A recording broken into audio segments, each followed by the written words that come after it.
हरे कृष्ण। स्वागत है आपका हमारे चैनल पर। प्रिय श्रोताओं, आज के इस वीडियो में हम आपको सुनाएंगे श्रीमद् भगवत गीता के 7वें अध्याय का पाठ शुद्ध एवं सरल हिंदी में, और वो भी महात्मा के साथ में। श्रीमद् भगवत गीता के 7वें अध्याय का पाठ करने से या सुनने से पितरों को मोक्ष की प्राप्ति होती है, पितृ दोष समाप्त होता है। और इस समय पितृपक्ष का समय चल रहा है, तो रोजाना अगर हम इस पाठ का श्रवण करें तो निश्चित रूप से पितरों को प्रसन्नता होगी और वो हमें आशीर्वाद देकर ही इस पृथ्वी लोक से अपने लोक को सिधारेंगे। तो पितृपक्ष के दौरान इसका श्रवण या पठन अवश्य करना चाहिए। और आज के वीडियो में हम आपको वही सुनाने वाले हैं, वो भी शुद्ध एवं सरल हिंदी में। अगर वीडियो आपको पसंद आता है तो लाइक अवश्य करिए। आपके लाइक से ही हमें पता चलता है कि आपको हमारा वीडियो पसंद आया। और ऐसी ही कथाएं सुनने के लिए, सभी प्रकार के महात्मा सुनने के लिए चैनल को सब्सक्राइब करके बेल आइकन पर क्लिक अवश्य कर दीजिए। तो चलिए शुरू करते हैं श्रीमद् भगवत गीता के 7वें अध्याय का पाठ। भगवान श्री कृष्ण बोले, हे पार्थ, मुझ में मन लगाकर मेरे ही आश्रित होकर योग अभ्यास करते हुए मेरे स्वरूप का संशय रहित पूर्ण ज्ञान कैसे होगा, सो सुनो। विज्ञान के सहित वह पूर्ण ज्ञान मैं तुम्हें सुनाता हूँ, जिसके जानने से तुमको इस लोक में और कुछ भी जानना शेष नहीं रहेगा। हजारों मनुष्यों में से कोई एक सिद्धि प्राप्ति के लिए यत्न करता है।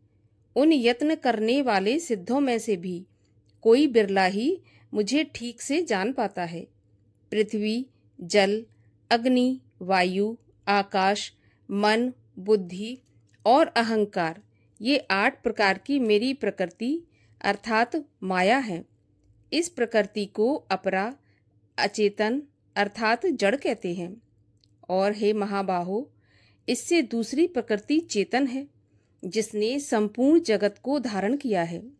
इन्हीं दोनों प्रकृतियों से सब प्राणी मात्र उत्पन्न होते हैं। ऐसा जानो कि ये प्रकृतियां मुझसे ही उत्पन्न हुई हैं। इस प्रकार जगत की उत्पत्ति और प्रलय का कारण मैं ही हूँ।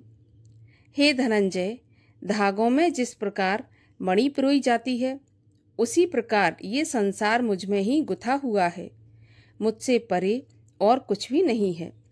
हे कुंती नंदन, जल में रस मैं ही हूँ, चंद्रमा और सूर्य में प्रभा मैं ही हूँ, सब वेदों में प्रणव मैं ही हूँ, आकाश में शब्द तथा पुरुषों में पौरुष मैं ही हूँ। हे अर्जुन, पृथ्वी में जो सुगंध है तथा अग्नि में जो तेज है, वो मैं ही हूँ। हे पार्थ, संपूर्ण प्राणियों में सनातन बीज रूप मुझको ही जानना। बुद्धिमानों में बुद्धि रूप और तेजस्वियों में तेज मैं ही हूँ। हे अर्जुन, काम और रोग रहित बलवान पुरुषों में बल और पुरुषों में धर्म के विरुद्ध ना जानने वाला कर्म मैं ही हूँ। जितने सात्विक, राजस, तामस पदार्थ हैं, वे सब मुझसे ही उत्पन्न हुए हैं, परंतु उनमें मैं नहीं रहता हूँ। ये सब मुझ में है। सत्य, रज, तम, ये तीनों गुणों के प्रभाव से ये सारा संसार मोहित रहता है। इस कारण यह मुझसे परे मुझ अव्यय परमात्मा को नहीं जानता। मेरी यह गुणमयी और दिव्य माया अत्यंत दुष्कर है। जो मुझको अनन्य भाव से भजते हैं, वे इस माया को पार कर जाते हैं। जो पापी, मूढ़, नर अधम, माया ने जिनका ज्ञान हर लिया है और आसुरी भाव ग्रहण किए हुए हैं, मुझको नहीं जान पाते। हे भारत श्रेष्ठ अर्जुन, 4 प्रकार के जीव मुझको भजते हैं। दुखिया, जिज्ञासु, ऐश्वर्य की कामना करने वाला और ज्ञानी, जिनमें मुझे सदा एकाग्र चित्त और केवल मेरी भक्ति करने वाले ज्ञानी पुरुष श्रेष्ठ लगते हैं, क्योंकि मैं ज्ञानी को अत्यंत प्रिय हूँ और वह मुझको प्रिय है।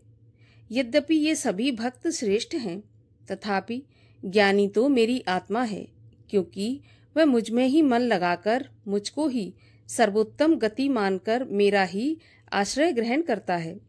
अनेक जन्म में अनंतर ज्ञानी मुझे पा लेता है।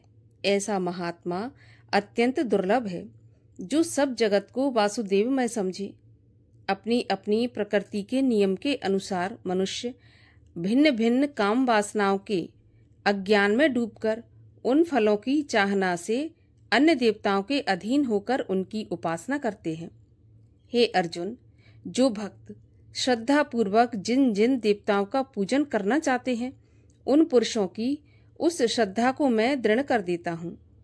वह इस श्रद्धा से युक्त होकर उस देवता की आराधना करता है, फिर उसको मेरे ही रचे हुए कर्म फल प्राप्त होते हैं। परंतु उन अल्प बुद्धि वालों का फल नाशवान है। देवताओं के आराधना करने वाले देवताओं को मिलते हैं और भक्त जन मुझ में मिल जाते हैं। मेरे अविनाशी अति उत्तम स्वरूप को ना जानकर मंद बुद्धि लोग मुझे अव्यक्त को व्यक्त अर्थात देहधारी मानते हैं।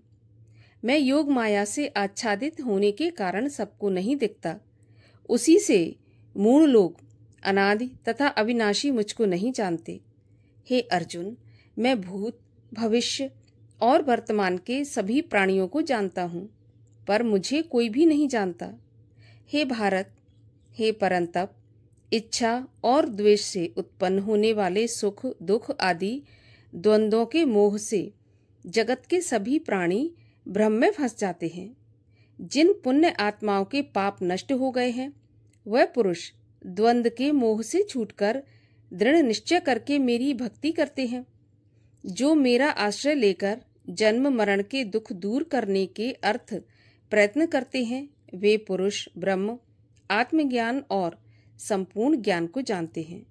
जो अधिभूत, अधिदेव और अधियज्ञ इन सब में व्यापक मुझे जान पाते हैं, वे समाधिष्ट पुरुष मरण काल में मुझको जानते हैं। इस प्रकार 7वां अध्याय समाप्त हुआ। अब हम सुनते हैं भगवत गीता के 7वें अध्याय का महात्म। भगवत गीता के 7वें अध्याय का महात्म सुनाते हुए नारायण लक्ष्मी जी से बोले कि हे लक्ष्मी, अब 7वें अध्याय का महात्म सुनिए। एक पटेल नामक नगर था जिसमें शंकुकर्ण वैश्य रहता था। वह व्यापार करने को नगर के बाहर कहीं परदेश को जा रहा था, तो रास्ते में शंकुकर्ण को एक सर्प ने डस लिया और उसकी वहीं पर मृत्यु हो गई।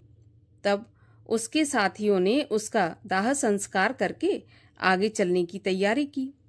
जब व्यापार कर कर उसके साथी लौटकर घर आए तो शंकुकर्ण के पुत्र ने पूछा कि मेरा पिता कहाँ है, वो आप ही के साथ गया था।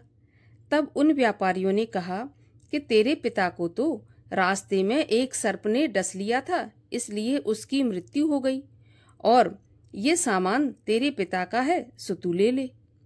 तब पुत्र ने कहा कि जिस सर्प ने मेरे पिता को काटा है, मैं उसको मार डालूंगा, और उन व्यापारियों से कहा कि चलो मुझे वह जगह दिखाओ जहां मेरा पिता शंकुकर्ण मरा है। तो व्यापारियों ने वहां पर ले जाकर उसको खड़ा कर दिया। उसने वहां देखा तो वहां पर एक बामी थी, जिसे वह कुदीले से खोदने लगा। जब बामी का छेद बड़ा हुआ तो वहां से एक सर्प निकला, और सर्प बोला कि तू कौन है और मेरा घर क्यों खोद रहा है।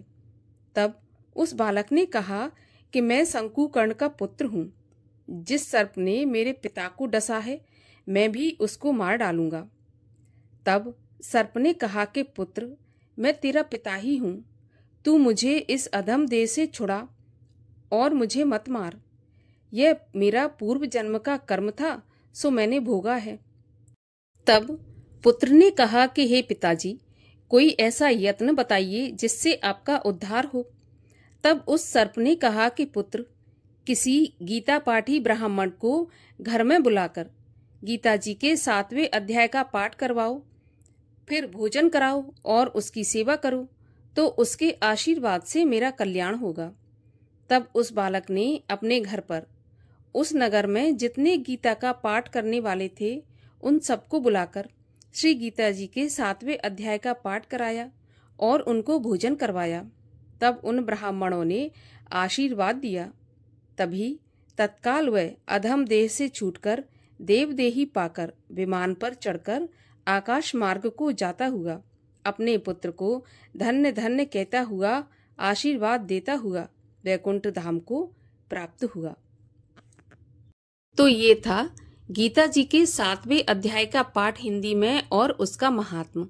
इसको पितृपक्ष के दौरान और अमावस्या पर सुनने से पितरों को शांति प्राप्त होती है।